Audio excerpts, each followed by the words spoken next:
So I knew he was a good player. I was still playing the Premier League, and I'm playing against good players week in, week out. I was still playing for my national team, so I knew it was good enough. I was never worried about that. And the noise that goes on around about Rangers, like, we all know how that goes. And if you read everything or worry about everything, then you're very quickly in a difficult place. So this is Ibrox.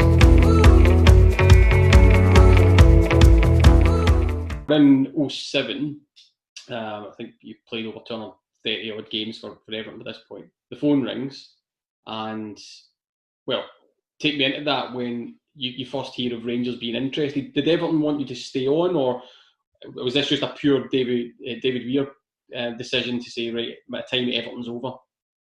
No, I probably knew my time at Everton was coming to an end. Everton were signing centre backs every season, and I mean every season when I was there, and I enjoyed that fight. I loved that challenge, and I think every club should do that. When your Rangers are doing it now, they're bringing in players and we're challenging the players they've got there, and that's how it should be, and that's how big clubs operate. And Everton were definitely doing that. And the centre backs were gradually I don't know if they were getting better or I was getting worse, but I felt like the fight was getting harder. And I was 36, I think, when I left Everton. So I was still playing the Premier League regularly, 34, 35, 36. And I had opportunities to leave. And David Moyes said to me, look, I don't want you to leave. You're probably no first choice now. Says you're welcome here as long as you want to stay here, because I think you can help us, and I think you'll definitely play. You might not play as often as you like, but I'm not pushing you out the door. So I had loads of conversations with different clubs, West Brom, Stoke, Birmingham, managers and clubs, and I had opportunities to leave, and I just never came up with anything that made me want to leave. I was offered longer contracts, more money, throw the kitchen sink at you. Genuinely, looking back, it was crazy, and I just says, I'm not ready to leave here, and I'm not, as I said earlier, my gut instinct told me it wasn't right.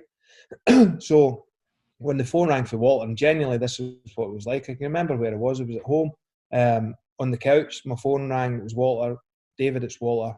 Would you like to come to Rangers? That's pretty much how the conversation was. And I was like, I'd love to come. He says, okay, I'll phone your manager.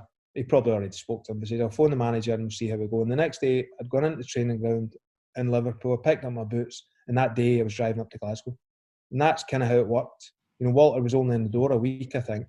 I'd obviously gone back to play for him at Scotland previously. So I'd had an interaction. It wasn't my last interaction, wasn't at Everton, but I had a Scotland. He brought me back into the Scotland team after I'd had a couple of years out. So he brought me back in, and I think he was hoping that I could do a similar job at Rangers, just bring a bit of experience. And I was 36 going on 37, and I knew it was the perfect thing for me at the time. I went up on a 4 or 5 month contract, I think, at the end of the season. They just took over my contract at Everton. David Moyes says, do you want to go? I says, I want to go. We shook hands. I picked up my boots, and that was it.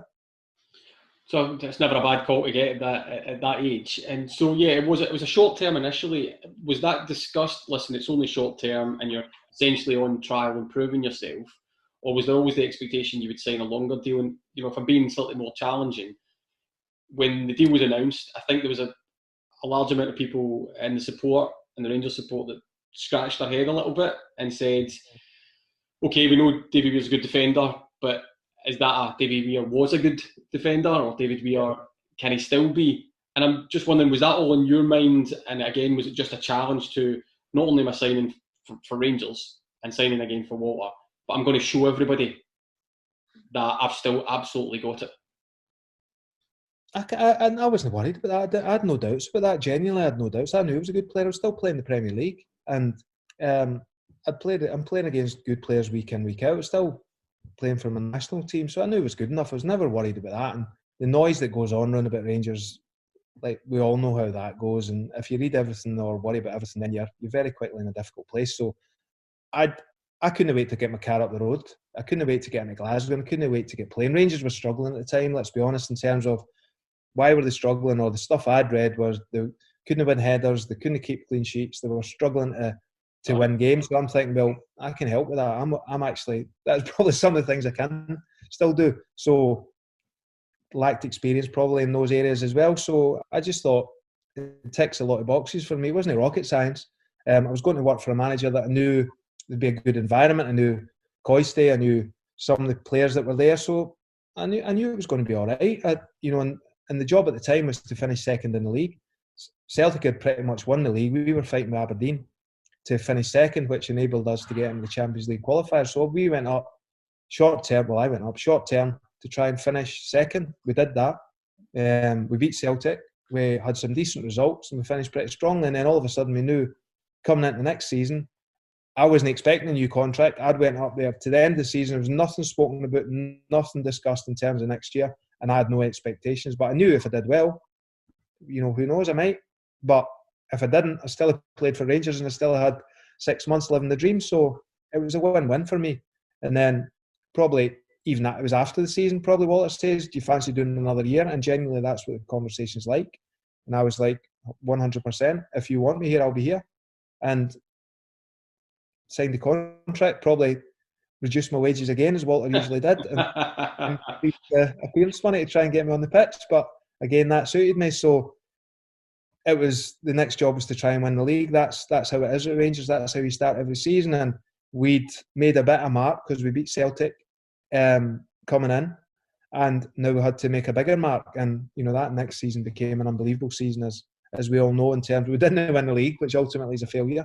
But we did pretty much everything else. Fire's raging, I'm shaking. You wanna go?